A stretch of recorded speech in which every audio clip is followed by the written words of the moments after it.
Of the probably hundreds of stories I worked on as a 60 Minutes reporter, there are a handful that one never forgets.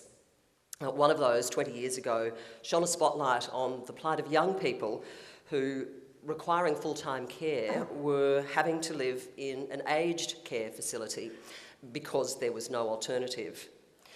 Fast forward about 15 years, when our next speaker happened across a television interview about a girl around about her own age who had sustained severe brain injury at the hands of her ex-boyfriend and was living in aged care because there was no alternative.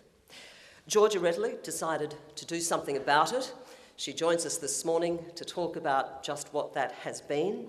Her work has been acknowledged with the 2015 Victorian Young Achiever of the Year Award, and in 2014, Australian Women's Weekly magazine named her one of its Women of the Future. Would you please welcome Georgia Retallick.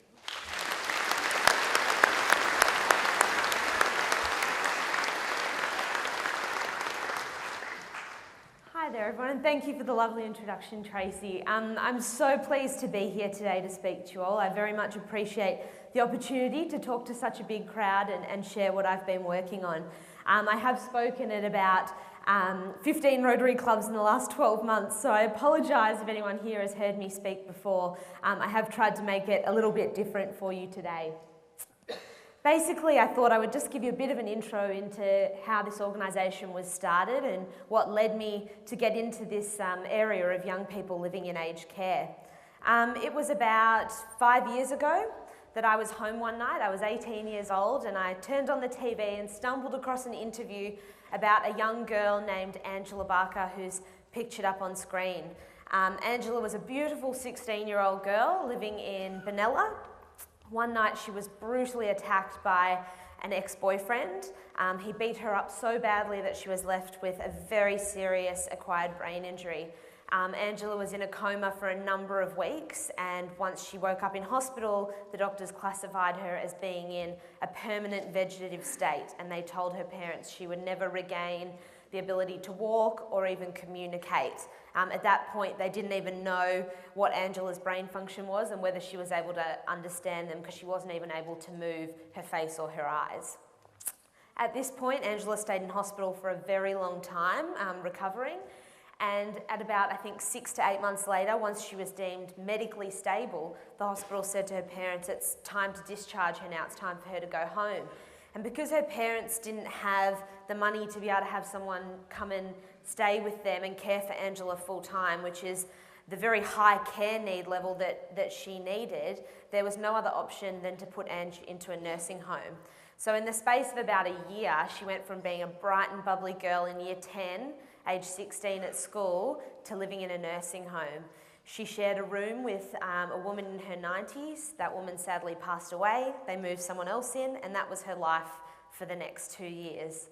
Obviously, this was extremely distressing to Ange's parents. As well, it felt very distressing for them because it was almost a guilt thing. The only reason she was in there was because they couldn't afford a better option. Angie's parents are amazing, and the story on TV ended really beautifully. They remortgaged their house, they took her out of aged care, they did everything they could to rehabilitate her.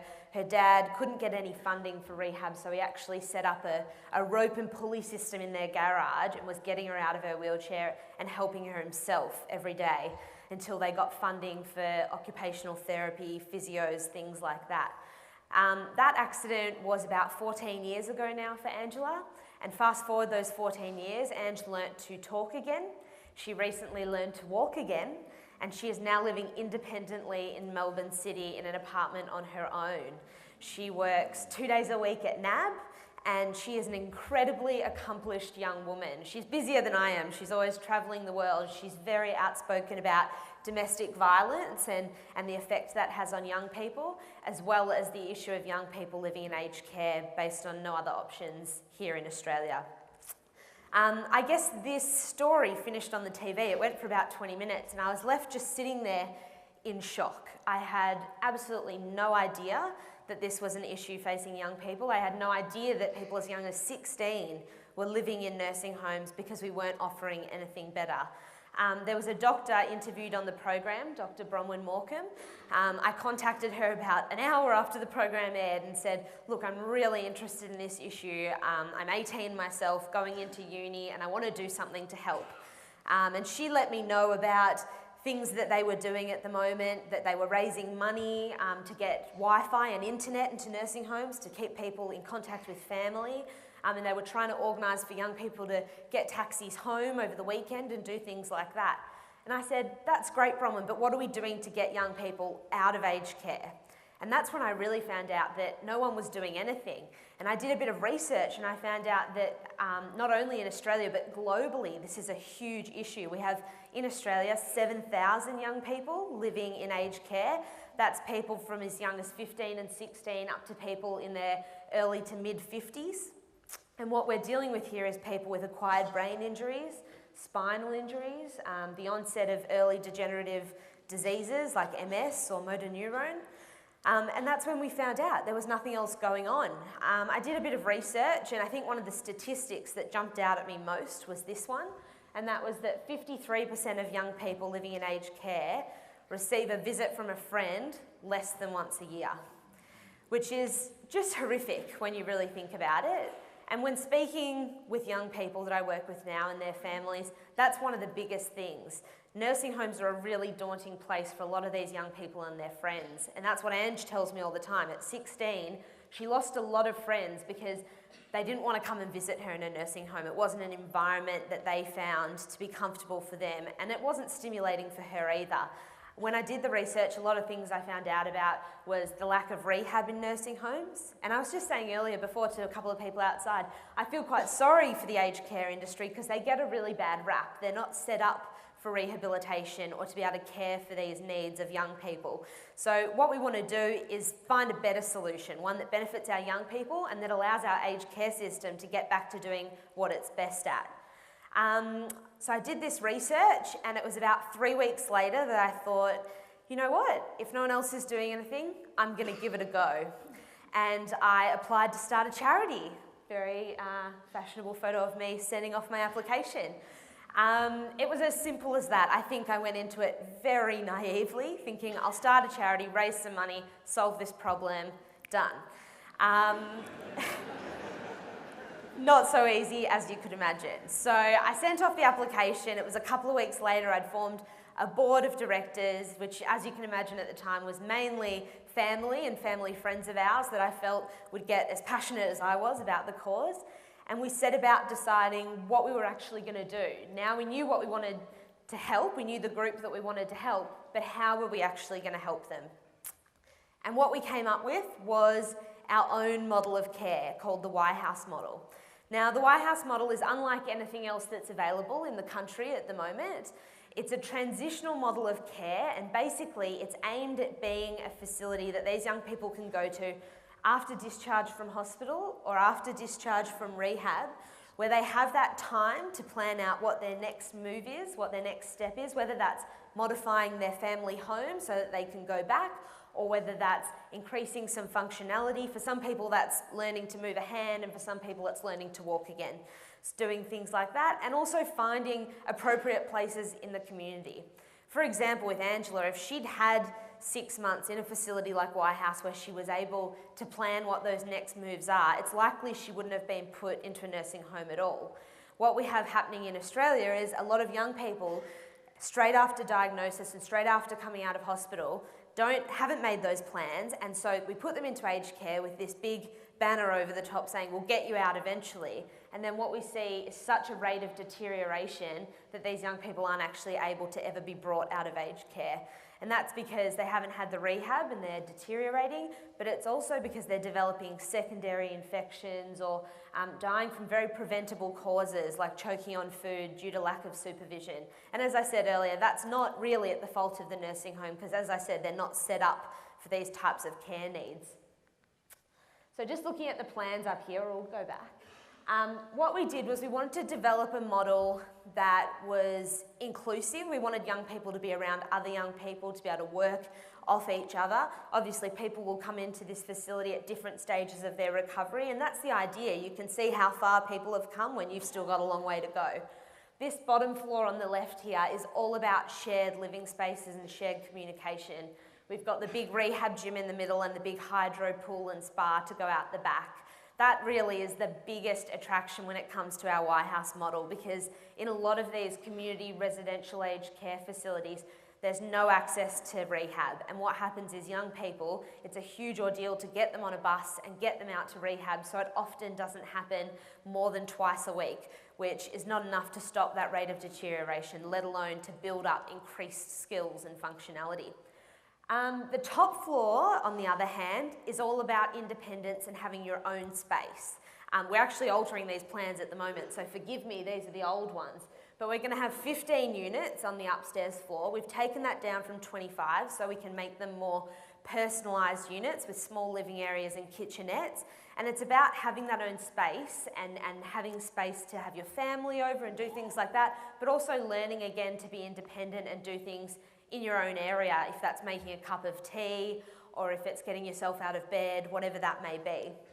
We made these plans, we drew them up in consultation with Angela and with a number of other young people we work with, and also with a number of service providers around the country. We're really committed to getting this right, and we welcome constructive criticism, because our biggest fear would be to get this facility up and running and for it to not meet the needs of this group of young people. So we have really tried hard to make sure that it will meet those needs.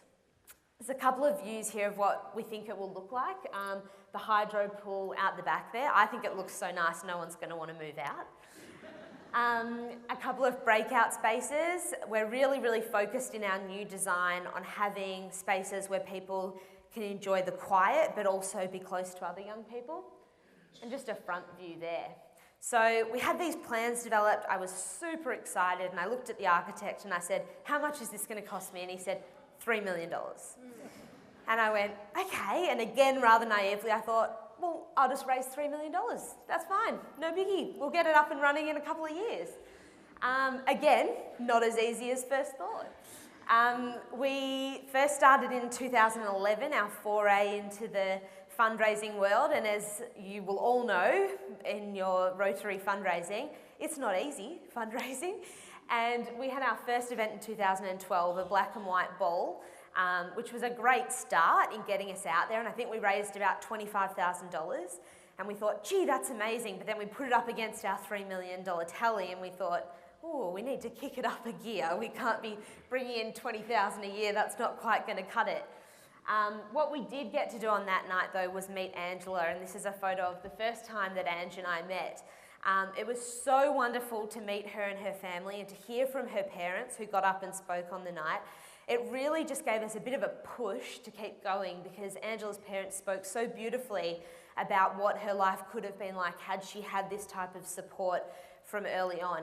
Ange is extremely accomplished, but had she not lay basically still in a nursing home for 2 years, she could have actually regained a lot more functionality than what she has now.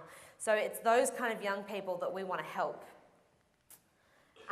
So we had our big ball, we'd met Ange, and then something amazing started to happen. Our local community started finding out what we were doing. We're down in Caulfield, Nelstonwick, just outside of Melbourne City, and our local community got really excited about this project and really passionate and really started to get on board.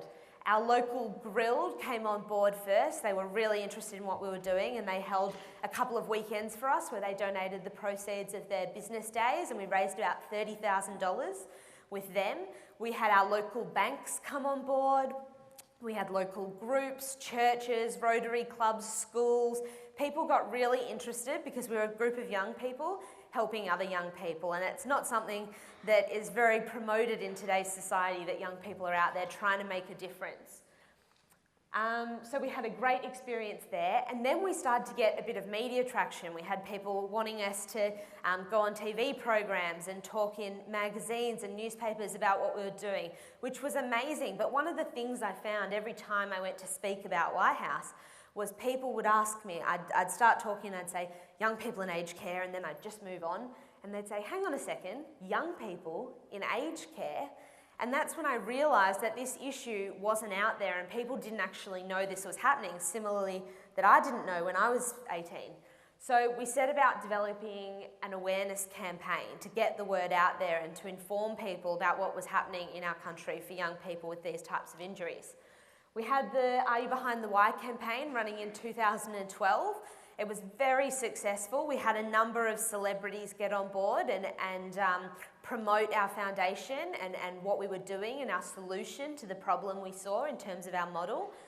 We had footballers, TV personalities, international stars all come on board, and that was really great for us because that's where we started to get a bit of movement. We had people emailing us and offering us help and donations, and something a bit different that happened, we had people emailing us in and offering services and construction for the building of White House.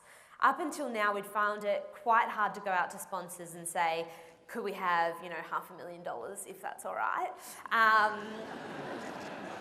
Again, not easy.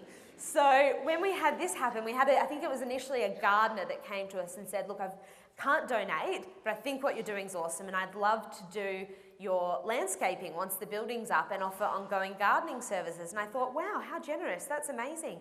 And then we started realising that we could tap into this gifting kind donation area to get a bit further along in the process of raising money. So that's what we did. We started going to construction companies, painters, concreters, and getting parts of the building process donated. And the more that happened, when we hit 200,000, 300,000, more people were wanting to get on board the closer we got. So we've had a lot of success in that area. I was very, very lucky a couple of years ago to be named as one of the Women of the Future with the Women's Weekly. And through that opportunity, I had the amazing experience of going to speak to, and it's not very impressive anymore, but the current Prime Minister at the time, Tony Abbott. I like to tell people that Tony and I are like that, but it's not quite impressive anymore. It was wonderful at the time to go and meet with the Prime Minister, and I got to have, it was only about 3 minutes that I got to myself with him, and I basically said, can I have $3 million? I'm doing something awesome and you should get on board. And he was very receptive and admitted, amazingly enough, that this is a huge issue and the government really has dropped the ball in terms of what they should have been doing over the last 10 to 15 years. So that was a wonderful opportunity, and since then we've had a lot of other wonderful opportunities through that experience. So I think we got our name on a list somewhere from that, and now we're invited to a lot of government roundtables and discussions around disability and housing, which is wonderful because we've been able to do a lot of advocacy work as well. So I guess fast forward to now, where we are right now in 2016, we have an incredible team of people working behind White House. Something that makes us a bit different is no one at White House takes a wage. We're all completely volunteer basis, myself included. And that makes for a really fantastic environment because everyone working at White House absolutely wants to be there and is as committed as I am to seeing this White House be built. We have an incredible senior committee that runs all of our, overarching organisational, structural administration, and they're extremely passionate about young people, and that's what's great because we have a lot of young people involved in White House. At this point in time this year, our focus is on getting a block of land. We have our eyes on a very beautiful block in Elstonwick, which is not far from where our organisation runs, and we are aiming to get that block by July this year, which we hope will kick things along for us. And obviously we're still fundraising as well. But what we've been doing most recently is working on our clinical pathways and working out how this facility is actually going to run once it's up and running and how we're going to monitor that, service providers and staffing and things like that. I guess we thought about it not long ago last year, and I said to my architect, if someone gave us $3 million tomorrow, how long until we'd be able to build? And he said, well, that's the thing, it'd still be a year away. So what we're trying to do is get all those things in place so that if anyone generous, and if there's anyone in the room tonight that's interested in donating $3 million or 1,500 square metres of land, come and see me after. But so that we can be there and ready to go when we do secure the funds. We also have a really, really brilliant group of volunteers, some of which are on the screen right here at an event we had last year. We have about 120 people in our volunteer base. Most of them are under 28 that come and volunteer at all our events. We have people who volunteer to do social media, marketing, web stuff for us, and that's really wonderful. We're really proud of our organisation in terms of the responsibility that we give young people. And that's something leads to what I've got on screen here, which is a couple of members from our junior committee. We decided in the very first year of operation at White House that young people helping young people was something that we really wanted to push out there in the community. And being 18 at the time, a lot of my friends wanted to get involved and wanted to help, and we were all 18. And what we thought was best was to develop this junior committee where young people could come on board and have positions of responsibility. Now, our junior committee is wonderful. They do all of our admin, all of our fundraising and donation support. They do our corporate governance. They have really high-ranking roles of responsibility within White House, and they do an amazing job. So we're really proud of that, and it makes us a little bit different to all the other organisations out there because we feel like we're making a difference, but we're also promoting and inspiring other young people to do so. I want to also point out on this slide, I speak a lot and I'm very proud of what we've done at White House and really passionate about this cause. And sometimes when I do my presentations, people often look at what I present and it's so positive and they think that we've had this amazing and very lucky journey, which we have to a degree, but there have been challenges and barriers. And considering our young exchange Rotarians are in the audience tonight, I think it's important to highlight those because we reached those barriers, we overcame them, and we've moved on. And those are the things that need to be expressed out there to other young people because there's always going to be barriers, but you've got to move past them, and we've done a lot of that at White House. One of our main barriers was our youth, and that's something I really struggled with in the first 3 years of White House. We were very young and people never took us seriously. Even just the other day I went to a meeting and I walked in and introduced myself and they said, "Oh, we're waiting for our big guest." And I was like, no, that's me. And they thought I was the assistant, that I was so young that this couldn't be my project. So we've had a lot of challenges that we've overcome in terms of age, also in terms of being a mainly female-driven organisation. We have, our junior committee is totally female and our senior committee is made up of, I think, 6 females, 3 males. We do the best we can. It just seems that females are more drawn to this cause and more passionate about the work we do. But I just think it was, important to highlight that we have overcome a lot of challenges like that and a lot of barriers. And the longer we stay in this game and the more work we do, the more people are drawn to listen to us and the more people that have faith in the fact that we're going to stick around and actually see this through. So every day we prove that a little bit more, but it's important that everyone knows that those barriers do come up, but they can always be overcome, and that's important to us. This slide's got lots of photos on it, so I think it takes a while to come up. Something really amazing that we've had the opportunity to do in the last 3 months was through the Women's Weekly grant. We also received some flight money from Qantas. What we decided to do with that was to travel around the country on our 2015 White House tour. As I said before, we're really committed to making sure this model of care meets the needs of these young people exactly. So what we did was we travelled around the country. We met with young people in aged care. We met with service providers, that's disability health. We met with people that run accommodation facilities with the Leukemia Foundation. We met with government. We met with a number of people, and the goal of this trip was to present our model of care, get advice and constructive criticism, but also to share with other people what we were doing and learn from other people out there. We met with a number of amazing organisations that were very willing to share with us their successes, but also their failings, and to give us some insight into what they could have done better so that we can implement that within White House. A couple of notables, we met with, if you go 3 across and 1 down in the middle there, we met with Patrick. Patrick lives in a nursing home in Tasmania, and something that was very surprising to us and something we've had to learn a bit more about, he loves it. White House is going to be amazing, but it's not going to be the best fit for everyone. And similarly to that, we often say nursing homes aren't suitable for young people. Patrick is a one-off case. He's found a nursing home. It's an incredibly awesome nursing home with amazing staff, and he loves it there. So that was really interesting for us to get a bit of a better understanding around that and see him so happy there, because it really did, I guess, make us think a bit more about who'll be using House and the idea that it won't be a model that fits everyone's needs or everyone's wants for their future, but that it will fit some. And Patrick's amazing, and his family gave us a lot of advice on our model and what they think will benefit other young people. A couple of others, we went to a few rehab hospitals, we met with a lot of degenerative disease groups, we met with motor neurone and MSWA. That was important to us because up until now we've focused a lot on brain injury, and it was important for me personally to get a better understanding of what a facility like this can offer people with degenerative disease in terms of maintenance and staying healthy and respite as well. We weren't sure whether respite was something that was important in that space. We've since learned it's very important.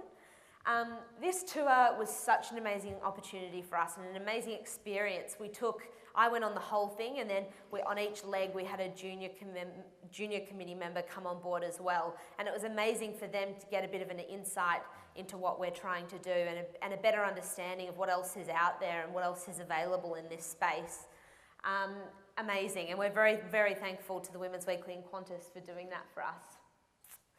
I think now I'll just kind of go over, as I said, where we are right now and what we're doing, and if anyone wants to help, how they can. As I said, right now our focuses are threefold. We're focusing on locking our first block of land down in July so that we can move forward on that. Our goal has always been to find a block of land that fits with our vision, which is to be very much residential. We don't want to be an institution, which is obviously what we're trying to move away from in today's healthcare market. We want to focus on our project being an inspirational, motivational place for young people to go through this recovery and to focus on getting better and increasing that functionality. So that's our land goal. We're obviously really still working on fundraising. We do a lot of internal fundraising, big gala balls, down to as simple things like sausage sizzles, movie nights. We did a bogan bingo recently. That was eye-opening. And we do a lot of those things for ourselves as well, but most recently we've been focusing on applying for grants and working out how we can use some of those services that are available to us to further our fundraising methods. And then finally, what we're working on at the moment, as I said, is all that kind of infrastructure around how House will run once it's up and running. And every single day, our organisation is stepping a bit closer to House, but also stepping up in terms of the foundation we want to be. As I said, when we first started, it was very much my family and friends. I mean, my mum was on the committee. It was all about our friendship group running this. But each day we take a step forward and we add people who are experts in their own fields onto the board to make it a much more well-rounded and suitable committee to take this project forward. Most recently, we've had some incredible support from First National Real Estate. Through one of the awards we were lucky enough to win last year, they found out about us via sponsorship of that award and actually have come on board as a sponsor of House. And recently, one of their franchisee owners has joined our board. So we've really, really welcomed a fruitful relationship with them, and having someone on our board that has that much experience in corporate sponsorship is amazing as well. We recently just added a doctor to our board as well, a doctor of rehabilitation, which is amazing for us and has been wonderful to get his insights on the clinical pathways and how House will run as a facility. So that's been wonderful as well. Aside from that, we are sitting at about a third of a way there in terms of our project. So that's with the cash we've raised as well as the donation of services we've raised, and also just in terms of where we are and considering the end goal. Our goal is to build our very first House in the next 3 years, to have it up and running. And our goal has always been to have House implemented as a national model and to have people see this as a way of preventing any young person from going into aged care. We've presented this model to the government. They love it, but they have said the old, we don't have enough money in the pocket to make it happen. So what our plan is at the moment is to get this first House up and running on our own steam, to pilot it, to show the results, to show how much money the government can save in terms of healthcare beds and putting young people into aged care, and then hopefully to have this program implemented nationally. As I said, it's going to be a wonderful facility that's going to offer so much to these young people that for so long we have ignored in the community, and I'm really, really looking forward to this coming to fruition. If anyone would like to help us, we welcome that. We have a website, www.yhouse.org. We're on every social media channel you can imagine, run by our young people in the junior committee. And I'll also be outside at lunchtime at the social media help desk with some email sign-ups if anyone wants to keep updated on what we're doing or ask me any questions as well. As I said, I really, really appreciate you having me here today to speak. I find that in rooms as big as this, it's great to be able to share this message and fill people in on what we're doing. And often there are lots of people in the room who are able to offer up help and services, which is wonderful as well. So thank you so much for having me, and thanks for listening. And I hope that what I've said today has resonated with you and that you've enjoyed listening about this, and hopefully I'll be back at a conference, hopefully not in the too far future, to talk about the White House we have up and running. So thank you so much.